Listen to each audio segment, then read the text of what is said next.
Hello everyone, welcome to success with Rai academy. 8 सितंबर 2022 के दैनिक जागरण के राष्ट्रीय संस्करण को आज के इस वीडियो में हम डिस्कस करने वाले हैं उन सभी हेडलाइंस के साथ जो इंपॉर्टेंट हैं। तो चलिए वीडियो को स्टार्ट करते हैं। सबसे पहली हेडिंग है कर चोरी राजनीतिक फंडिंग मामले में देश भर में छापे। देखिए, आयकर विभाग ने कुछ पंजीकृत गैर मान्यता प्राप्त जो राजनीतिक दल हैं वो किस तरह से फंड लेते हैं, किस तरीके से उनका लेन देन होता है, इन सब बातों को कवर करते हुए इनकम टैक्स ने इसमें छापेमारी करी है। इसमें एक टोटल 110 ठिकानों पर किया गया है छापेमारी, और इसमें जो राजस्थान के मंत्री राजेंद्र यादव हैं, जो अशोक गहलोत जो वहाँ के मुख्यमंत्री हैं, काफ़ी करीबी हैं सिर्फ उनके 53 ठिकानों पर छापेमारी की गई है। और आरोप ये लगाया गया है कि इनके जितने भी लेन देन हैं पार्टी के वो संदिग्ध हैं। इसको लेकर पूरे देश भर में जो छापेमारी की गई है और अब ये राजनीतिक माहौल क्रिएट किया जाएगा, ये निश्चित है। नेक्स्ट न्यूज़ पर आते हैं। रेलवे की लैंड लीज नीति में बदलाव को मंजूरी, और ये बहुत बड़ा बदलाव है क्योंकि इसमें जो अभी तक लीज की अवधि जो 5 साल होती थी उसे बढ़ाकर 35 साल कर दिया गया है, और जो लीज शुल्क को 6% से घटाकर 1.5% कर दिया गया है। गवर्नमेंट ने जो ये फैसला किया है वो पीएम गति शक्ति के तहत कार्गो टर्मिनल और अन्य ढांचागत सुविधाओं के विकास करने में सहूलियत मिलेगी। प्रधानमंत्री नरेंद्र मोदी की अध्यक्षता में बुधवार को यहां आयोजित केंद्रीय मंत्रिमंडल की बैठक में यह फैसला किया गया है। इस फैसले से कार्गो टर्मिनल, जन उपयोगिता और रेलवे के विशेष इस्तेमाल वाली परियोजनाओं के विकास में मदद मिलेगी।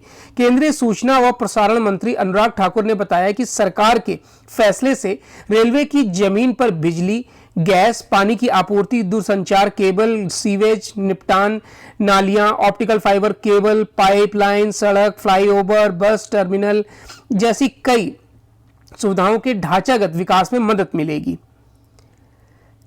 चलिए नेक्स्ट न्यूज पर आते हैं। वीडियो कॉन्फ्रेंसिंग से सुनी जाएगी उपभोक्ता की शिकायत। उपभोक्ताओं की शिकायतों को जल्द ही वीडियो कॉन्फ्रेंसिंग के माध्यम से सुना जाएगा। इसके लिए देश के ज्यादातर उपभोक्ता आयोगों में वीडियो कॉन्फ्रेंसिंग की तैयारियां लगभग पूरी हो चुकी हैं, और इस तरह अगले 6 महीने में घर बैठे उपभोक्ता अपनी शिकायतों की सुनवाई में हिस्सा ले सकेंगे। इतना ही नहीं, उपभोक्ता शिकायतों के त्वरित निपटान के लिए भी सरकार ने विशेष पहल की है। केंद्रीय उपभोक्ता मामलों के सचिव रोहित कुमार सिंह ने बताया कि जल्द ही इन शिकायतों के निस्तारण के लिए लोक अदालतों का सहारा लिया जाएगा। मंत्रालय की प्राथमिकता उपभोक्ताओं की शिकायतों का समाधान निर्धारित समय में करना है।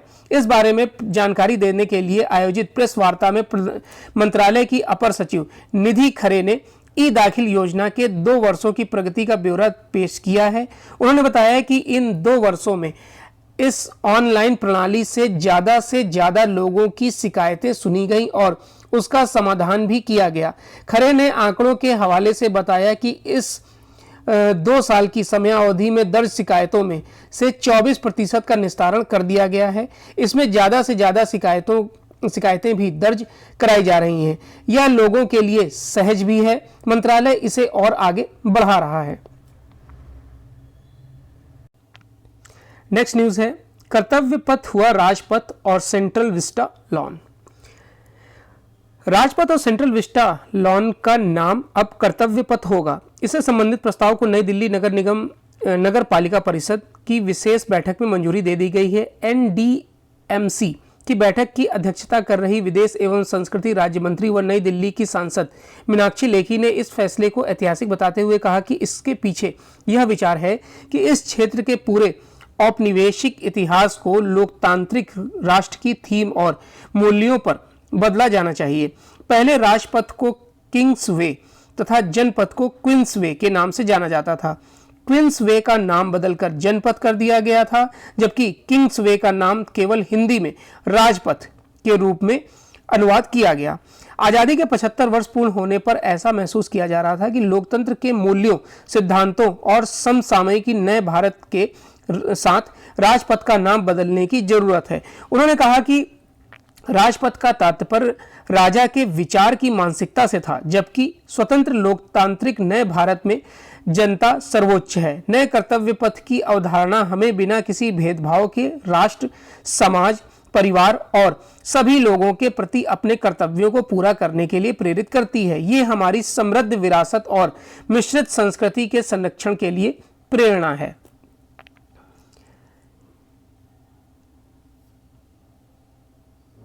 चलिए नेक्स्ट न्यूज। ऊर्जा क्षेत्र में रूस के साथ सहयोग की अपार संभावनाएं, मोदी। देखिए, रूस से भारत के संबंध हमेशा ही मित्रता वाले रहे हैं और उसी को और आगे बढ़ाने की इसमें पेशकश की जा रही है।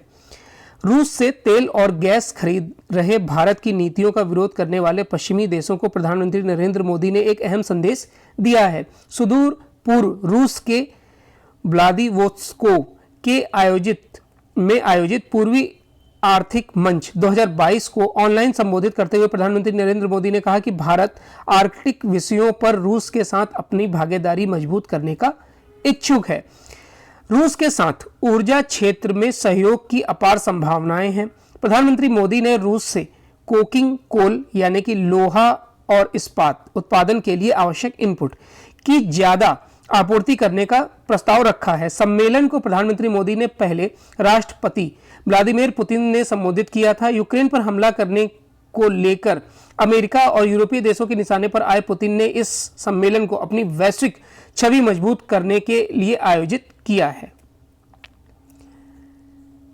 नेक्स्ट है कि भारत का आग्रह, निगरानी रडार स्थापना के समझौते पर अमल करे बांग्लादेश।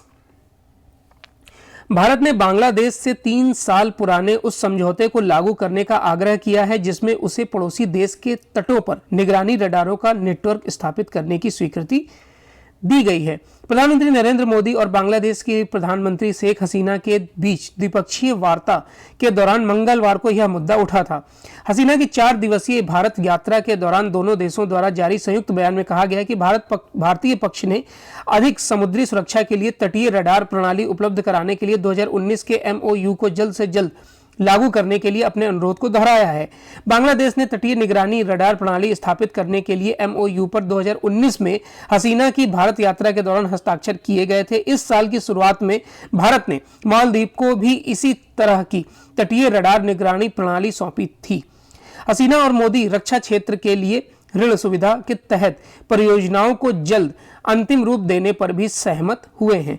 भारत ने इस संबंध में बांग्लादेश के सशस्त्र बलों के लिए वाहनों की प्रारंभिक खरीद योजनाओं को अंतिम रूप देने का स्वागत किया और द्विपक्षीय रक्षा संबंधों के आगे बढ़ने की उम्मीद जताई है। नेक्स्ट न्यूज है, अरुणाचल प्रदेश में LAC के पास तेजी से हो रहा निर्माण कार्य। भारतीय सेना वास्तविक नियंत्रण रेखा पर सामरिक और संवेदनशील क्षेत्र अरुणाचल प्रदेश में अपने सैन्य बलों को प्रभावी तरीके से चाक चौबंद कर रही है ताकि पूर्वी लद्दाख में सीमा पर चीनी सेना से झड़प के बाद युद्ध की पूरी तैयारी रहे। इस क्षेत्र में बुनियादी सुविधाओं के लिए युद्ध स्तर पर निर्माण कार्य भी चल रहा है। वरिष्ठ सैन्य अधिकारियों ने बुधवार को बताया कि सड़कों, ब्रिजों और एम्यूनिशनल डिपो के निर्माण में लेकर निगरानी प्रबंधन को भी बेहतर बनाया जा रहा है। सेना के LAC के नजदीक स्थित RALP यानी कि रेस्ट ऑफ अरुणाचल प्रदेश में सेना को तेजी से पहुंचने के लिए भी आधारभूत ढांचों का निर्माण किया जा रहा है। दूसरी माउंटेन डिवीजन में जनरल अफसर कमांडिंग और मेजर जनरल MS बेंस ने कहा कि लगभग सभी उग्रवाद निरोधक अभियानों को असम राइफल्स अंजाम दे रही है। नेक्स्ट न्यूज है कि प्रत्येक ब्लॉक में 2 विद्यालय बनाए जाएंगे, प्रधानमंत्री श्री स्कूल। स्कूलों को 21वीं सदी की जरूरत के लिहाज से तैयार करने की दिशा में केंद्र सरकार ने कड़ा कदम उठाया है। इसके तहत देश के प्रत्येक ब्लॉक के 2 सरकारी स्कूलों को मॉडल स्कूल के रूप में तैयार किया जाएगा। इनमें एक प्राइमरी और एक सेकेंडरी या सीनियर सेकेंडरी स्तर का स्कूल होगा। इन स्कूलों में वे सारी सुविधाएं जुटाई जाएंगी जिनसे नई राष्ट्रीय शिक्षा नीति में सिफारिश है। फिलहाल देश भर में तैयार होने वाले ऐसे करीब 14,500 स्कूलों को प्रधानमंत्री श्री यानी कि prime minister school of rising India नाम दिया गया है। इनके अपग्रेडेशन पर अगले 5 सालों में 27,000 करोड़ रुपए से अधिक खर्च किए जाएंगे। प्रधानमंत्री नरेंद्र मोदी की अगुवाई में बुधवार को हुई कैबिनेट की बैठक में प्रधानमंत्री श्री स्कूल स्कीम को मंजूरी दी गई है। प्रधानमंत्री मोदी ने शिक्षक दिवस के दिन ही प्रधानमंत्री श्री स्कूल स्कीम की घोषणा की थी। यह पूरी स्कीम राज्यों के साथ मिलकर संचालित होगी। केंद्रीय शिक्षा मंत्री धर्मेंद्र प्रधान और केंद्रीय सूचना एवं प्रसारण मंत्री अनुराग ठाकुर ने कैबिनेट में लिए गए निर्णयों की जानकारी देते हुए बताया कि प्रधानमंत्री श्री स्कूल सभी राज्यों में मॉडल स्कूल के रूप में विकसित होंगे। नेक्स्ट पेज है बिजनेस पेज। बिजनेस पेज में पहली न्यूज है कि सभी को सस्ता ईंधन मुहैया कराना सरकार का लक्ष्य। दुनिया भर में बढ़ते ऊर्जा एवं खाद्य संकट को लेकर वित्त मंत्री निर्मला सीतारमण और अंतर्राष्ट्रीय मुद्रा कोष की एमडी क्रिस्टलिना जॉर्जिवा के बीच बुधवार को वैश्विक स्तर पर खाद्य व ऊर्जा संकट से बढ़ती महंगाई को लेकर गंभीर चर्चा की गई। सीतारमण ने कहा कि इन वजहों से छोटे छोटे देशों की आर्थिक हालत खराब हो रही है। उन्होंने कहा कि फिलहाल की स्थिति में सभी देशों के लिए ऊर्जा सुरक्षा की जरूरत है। आईएमएफ की एमडी के साथ बैठक से पहले US India business council summit के संबोधन में सीतारमण ने कहा कि सभी को सस्ता ईंधन मुहैया कराना उनका लक्ष्य है, लेकिन रूस यूक्रेन युद्ध की वजह से कच्चे तेल, प्राकृतिक गैस और कोयले की उपलब्धता को लेकर भारी अनिश्चितता पैदा हो गई है। इसका कारण निवारण ऊर्जा पर शिफ्ट होने की भारत की योजना को झटका लगा है और फिर से कोयले पर निर्भरता बढ़ गई है। सीतारमण ने कहा कि वैश्विक अनिश्चितता को देखते हुए कई सरकारें फिर से ईंधन के लिए कोयले पर वापस जाने की बात कर रही है। चलिए नेक्स्ट न्यूज पर आते हैं। भारत को सेमीकंडक्टर तकनीक में आत्मनिर्भर बनने की जरूरत। दिग्गज कारोबारी और अदानी समूह के चेयरमैन गौतम अदानी ने कहा है कि भारत को सेमीकंडक्टर तकनीक और उत्पादन में आत्मनिर्भर बनने की जरूरत है। बुधवार को आयोजित US India business council summit को संबोधित करते हुए अदानी ने कहा कि भारत को सेमीकंडक्टर उत्पाद में आत्मनिर्भर बनने में अमेरिका की मदद काफी महत्वपूर्ण होगी। अदानी ग्रुप के चेयरमैन ने कहा कि सेमीकंडक्टर की वैश्विक कमी से उद्योगों को नुकसान हो रहा है। सरकार सेमीकंडक्टर का घरेलू उत्पादन शुरू करना चाहती है ताकि भविष्य में देश इसके निर्यात करने की स्थिति में आ सके। अदानी ने कहा कि भारत अब वैश्विक आपूर्ति श्रृंखला पर निर्भर नहीं रह सकता है। नवीकरणीय ऊर्जा क्षेत्र में निवेश लक्ष्य के तहत अदानी समूह 3 गीगा फैक्ट्री की स्थापना करेगा। समिट के दौरान गौतम अदानी को यूएसआईबीसी ग्लोबल लीडरशिप अवार्ड से भी सम्मानित किया गया। नेक्स्ट न्यूज है कि रुपए में विदेशी कारोबार बढ़ाने में जुटेगा केंद्र। पिछले महीने आरबीआई ने पहली बार हर तरह के अंतर्राष्ट्रीय कारोबार में भारतीय रुपए के इस्तेमाल करने संबंधी नियम बनाए थे। अब इस नियम को जमीनी स्तर पर लागू करने की रणनीतिक तैयारी की गई है। रणनीति को सरकार के सभी संबंधित शाखाएं जैसे विदेश मंत्रालय, वित्त मंत्रालय, वाणिज्य मंत्रालय और आरबीआई आपसी तालमेल से लागू करेंगे ताकि भारत के साथ कारोबार करने वाले देशी विदेशी कारोबारी भारतीय रुपए को आसानी से स्वीकार कर सके। बुधवार को वित्त मंत्रालय में हुई एक उच्च स्तरीय बैठक में इस भावी रणनीति पर सहमति बनी है। नेक्स्ट न्यूज इंटरनेशनल पेज से है। ट्रस के कैबिनेट में 2 भारतवंशियों को जगह, सुनक समर्थक बाहर। ब्रिटेन की नवनियुक्त प्रधानमंत्री लिज ट्रस ने अपनी कैबिनेट में 2 भारतवंशियों को जगह दी है। उन्होंने सुएला ब्रेवरमैन को गृह मंत्री बनाया है, जबकि आलोक शर्मा कैबिनेट में रहते हुए संयुक्त राष्ट्र जलवायु परिवर्तन सम्मेलन COP26 के अध्यक्ष के तौर पर जलवायु परिवर्तन के क्षेत्र में काम जारी रखेंगे। नई कैबिनेट में पूर्व वित्त मंत्री व ट्रस की प्रतिद्वंदी रहे ऋषि सुनक के समर्थकों को जगह नहीं दी गई है। गोवा से ताल्लुक रखने वाली सुएला ने भारतवंशी प्रीति पटेल का स्थान लिया है, जो बोरिस जॉनसन सरकार में गृह मंत्री थी। इससे पहले वह अटॉर्नी जनरल थी। उन्होंने मंगलवार की शाम नियुक्ति से तुरंत बाद गृह मंत्रालय का कामकाज संभाल लिया और ट्वीट कर नियुक्ति पर खुशी जताई है। उनकी मां उमा तमिल मूल की हिंदू व पिता क्रिस्टी फर्नांडिस गोवा मूल के ईसाई हैं। 1960 के आसपास सुएला की मां मॉरिशस से और पिता केन्या से ब्रिटेन आए थे। आगरा में पैदा हुए आलोक शर्मा के लिए नई कैबिनेट में जगह मिलना यथास्थिति के समान है। पिछले साल नवंबर में स्कॉटलैंड के ग्लासगो में COP26 शिखर सम्मेलन में आयोजन को लेकर उनकी सराहना हुई थी। ट्रस्ट ने घाना मूल के क्वांसी क्वार्टेगो को वित्त मंत्री बनाया है। क्वासी के माता पिता 1960 के आसपास घाना से ब्रिटेन आए थे। वह ब्रिटेन के पहले अश्वेत वित्त मंत्री हैं। जेम्स क्वेलरी ब्रिटेन के पहले अश्वेत विदेश मंत्री होंगे। उनकी मां सिएरा लियोन और अश्वेत पिता श्वेत थे। ट्रस ने थेरेसा काफी को उप प्रधानमंत्री और स्वास्थ्य मंत्री नियुक्त किया है। यह पहला मौका है जब ब्रिटेन की सरकार में शीर्ष 4 पदों पर किसी श्वेत पुरुष को जगह नहीं मिली है। नेक्स्ट न्यूज है, बाइडेन ने अरुण को न्यूयॉर्क में मनोनीत किया जिला जज। अमेरिका के राष्ट्रपति जो बाइडेन ने भारतवंशी अरुण सुब्रमण्यम को न्यूयॉर्क के दक्षिण जिले का डिस्ट्रिक्ट जज मनोनीत किया है। व्हाइट हाउस की ओर से मंगलवार को इसे सीनेट की मंजूरी के लिए भेज दिया गया। मंजूरी के बाद सुब्रमण्यम न्यूयॉर्क के दक्षिण जिले के लिए अमेरिकी डिस्ट्रिक्ट कोर्ट में सेवा देने वाले पहले दक्षिण एशियाई जज बन जाएंगे।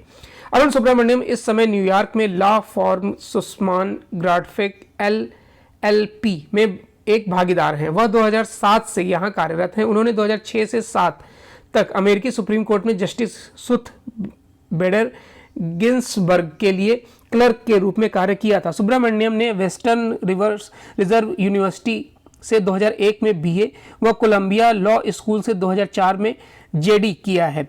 इंडियन अमेरिकन इम्पैक्ट के कार्यकारी निदेशक नील माखीजा ने मनोनयन का स्वागत करते हुए कहा कि अमेरिका में दक्षिण एशियाई और एशियाई अमेरिकियों की डिस्ट्रिक्ट जज के रूप में 5% से भी कम मौजूदगी है। चलिए, तो ये आज का यानी कि 8 सितंबर 2022 का दैनिक जागरण का राष्ट्रीय संस्करण था। आई होप आपको वीडियो अच्छा लगा होगा। अगर वीडियो अच्छा लगा हो तो लाइक और शेयर कर दीजिएगा। वीडियो देखने के लिए धन्यवाद।